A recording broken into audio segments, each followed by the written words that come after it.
ரூபாயின் மதிப்பு தொடர்ச்சியாக சரிந்து தற்போது $1 மதிப்பு 90 ரூபாய் அளவுக்கு வர்த்தகமாகிறது.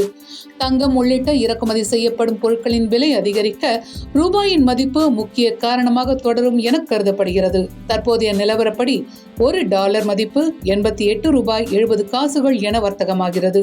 2026ஆம் ஆண்டில் ஒவ்வொரு டாலருக்கும் மேலும் அதிக ரூபாய்களை வழங்கக்கூடிய சூழல் உருவாகலாம் என்கிறார்கள் வல்லுநர்கள்.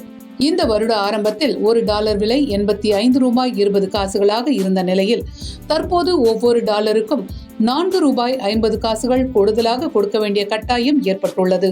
ஏற்றுமதியாளர்களுக்கு இதனால் கூடுதல் லாபம் கிட்டும் என்றாலும் இறக்குமதி செய்யப்படும் தங்கம், வெள்ளி, செம்பு, எரிபொருட்கள், சமையல் எண்ணெய், எலக்ட்ரானிக் பொருட்கள், ரசாயனங்கள் மற்றும் பருப்பு வகைகள் ஆகியவற்றின் விலை அதிகரிக்க ரூபாயின் மதிப்பில் ஏற்பட்டுள்ள சரிவு காரணமாகி இருக்கிறது.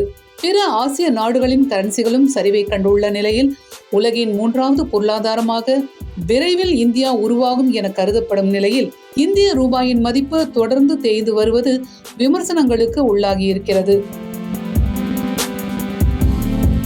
காங்கிரஸ் உள்ளிட்ட பல்வேறு கட்சிகள் பிரதமர் நரேந்திர மோடி முன்பு குஜராத் முதல்வராக இருந்தபோது இந்திய ரூபாயின் மதிப்பு தேய்ந்ததை கடுமையாக விமர்சனம் செய்தார் என நினைவு கூர்ந்து அவரை விமர்சித்து வருகிறார்கள். சுயசார்பு இந்தியா போன்ற திட்டங்கள் அமல்படுத்தப்பட்டிருந்தாலும் இறக்குமதி தொடர்ந்து ஏற்றுமதியை விட கணிசமாக அதிகரித்து வருகிறது.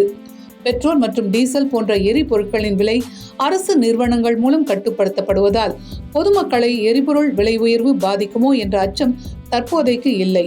ஆனால் இறக்குமதி மற்றும் ஏற்றுமதி இடையே உள்ள இடைவெளி தொடர்ந்து அதிகரித்தால் ரூபாயின் மதிப்பு மேலும் சரியும் வாய்ப்பு ஏற்பட்டுள்ளது.